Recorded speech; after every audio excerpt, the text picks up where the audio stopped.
एक सवाल है, और ये सवाल हर उस आदमी को डराता है जो किसी औरत से जुड़ा है, जो किसी को चाहता है, जो किसी के पीछे भाग रहा है। सवाल ये नहीं है कि तुम किसे चाहते हो, सवाल ये है तुम किससे भाग रहे हो। क्योंकि सच ये है, तुम औरत के पीछे नहीं भागते, तुम प्यार के पीछे नहीं भागते, तुम संभोग के पीछे नहीं भागते, तुम अपने अधूरेपन से भागते हो। और जिस दिन तुम अपने भीतर पूरे हो गए, उसी दिन सारा खेल खत्म हो जाता है। एक बहुत गहरी बात समझो, तुम आज अधूरे नहीं हुए, तुम्हें अधूरा बनाया गया। बचपन में जब तुम्हें कहा गया ऐसा मत बनो, वैसा मत महसूस करो, ये गलत है, वो बुरा है, धीरे धीरे तुमने अपने ही भीतर के हिस्से काटने शुरू कर दिए। हंसना कम किया, रोना छुपाया, डर दबाया, इच्छाएं छुपाई। और एक दिन तुम खड़े थे, सभ्य, समझदार, सफल, लेकिन भीतर खाली। यही खालीपन बड़ा होकर औरत खोजता है, संभोग खोजता है, प्यार खोजता है, पहचान खोजता है। असल में तुम किसी को नहीं खोज रहे, तुम अपने खोए हुए हिस्सों को खोज रहे हो। आदमी किस खेल में फंसा है? ज्यादातर आदमी एक ही खेल खेल रहा है। कोई मिल जाए, कोई समझ ले, कोई भर दे, कोई शांत कर दे। और जब कोई मिल जाता है तो कुछ दिन अच्छा लगता है, फिर वही बेचैनी, फिर वही डर, अधिकार, फिर वही शक, फिर वही संघर्ष। क्यों? क्योंकि तुम रिश्ता नहीं बना रहे थे, तुम सौदा कर रहे थे। मैं तुम्हें साथ दूंगा, तुम मुझे पूरा कर देना। और कोई भी इंसान किसी दूसरे इंसान को पूरा नहीं कर सकता। जो आदमी किसी और से पूरा होना चाहता है, वो प्रेम में नहीं है, वो भीख में है। ध्यान देना, अधूरा आदमी रिश्ते में जाता है, प्रेम के लिए नहीं, सुरक्षा के लिए। इसलिए रिश्ता धीरे धीरे युद्ध बन जाता है। कौन ज्यादा चाहता है, कौन ज्यादा झुकता है, कौन ज्यादा कंट्रोल करता है, कौन ज्यादा जरूरी है। और आदमी सोचता है ये प्रेम है। नहीं, ये दो डरे हुए बच्चों का एक दूसरे को पकड़ लेना है। जहां प्रेम होता है वहां हिसाब नहीं होता, जहां प्रेम होता है वहां रणनीति नहीं होती, जहां प्रेम होता है वहां सिर्फ उपस्थिति होती है। अधूरा आदमी क्या करता है? अधूरा आदमी हमेशा कुछ खोजता है, कभी शरीर, कभी ध्यान, कभी सम्मान, कभी नियंत्रण, कभी सुरक्षा। और जब कुछ मिल जाता है तो कुछ देर के लिए चैन आता है, लेकिन भीतर जो गड्ढा है वो भरा नहीं जाता। क्योंकि वो गड्ढा बाहर की चीजों से नहीं भरता, वो गड्ढा अवधान से भरता है। पूरा आदमी कौन होता है? पूरा आदमी वो नहीं जिसके पास सब कुछ हो। पूरा आदमी वो है जिसे अब कुछ चाहिए नहीं, जिसे कोई औरत सुख नहीं देती बल्कि संगति बन जाती है, जिसके लिए संभोग राहत नहीं, उत्सव बन जाता है, जिसके लिए रिश्ता जरूरत नहीं, साझेदारी बन जाता है। पूरा आदमी अकेला नहीं होता, वो अकेले में पूरा होता है। और यही फर्क है अकेलापन और एकांत में। अकेलापन बीमारी है, एकांत सिद्धि है। पूरा आदमी स्त्री को समाधान नहीं मानता, वो उसे रहस्य मानता है। वो उसे दवा नहीं बनाता, वो उसे कविता बनने देता है।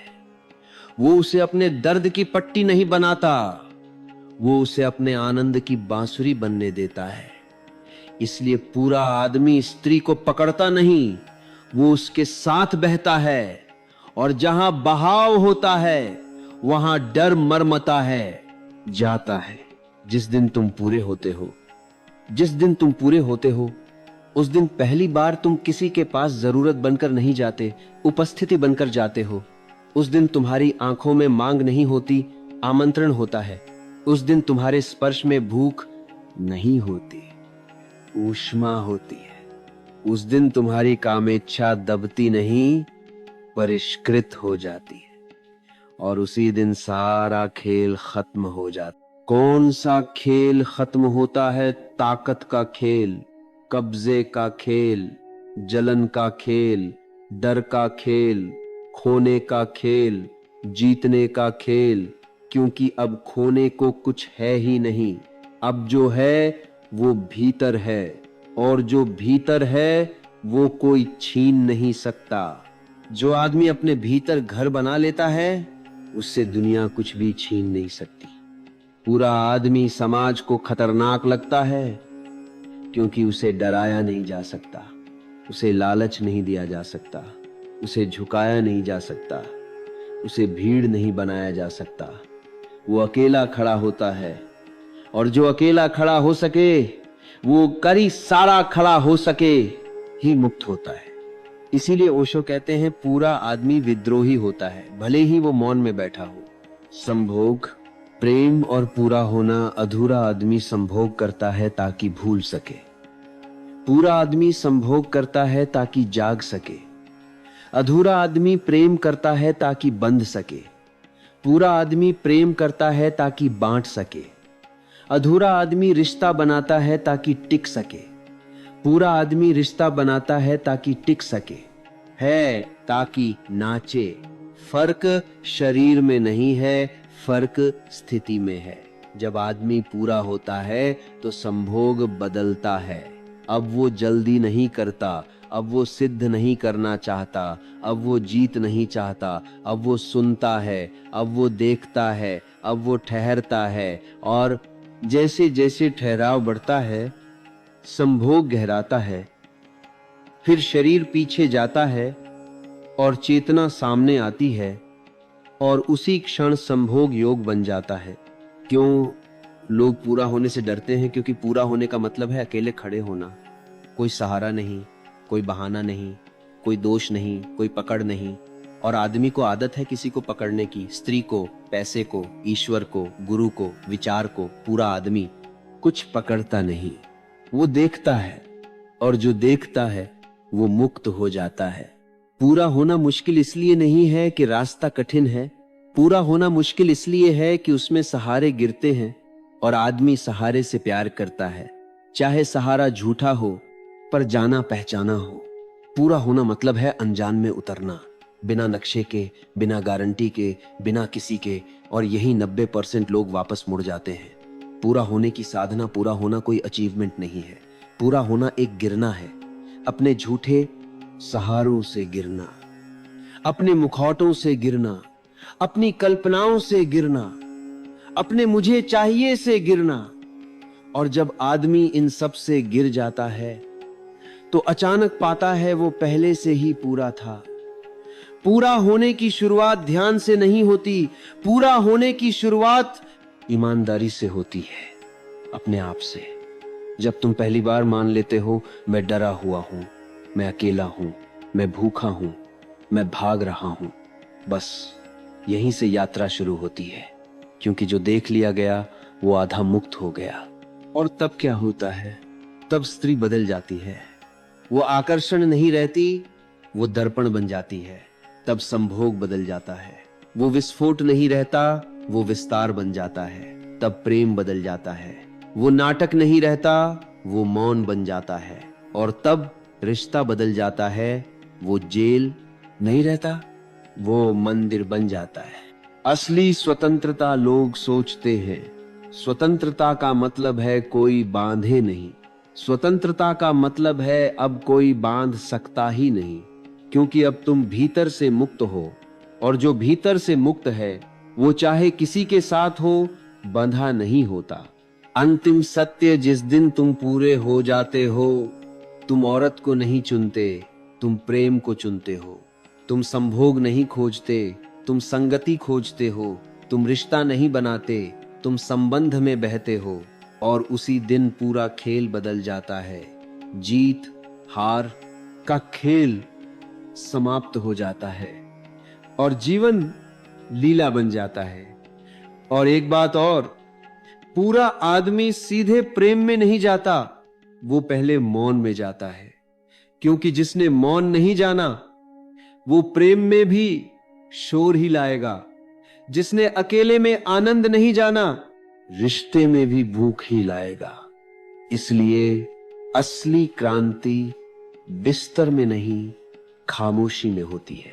तो अगर तुम आज भी किसी के बिना अधूरे लगते हो, तो किसी को ढूंढने मत निकलो, अपने भीतर उतरो, क्योंकि हो सकता है जिसे तुम पूरी जिंदगी बाहर खोजते रहे, वो पहले से भीतर बैठा हो और तुम्हारा इंतजार कर रहा हो।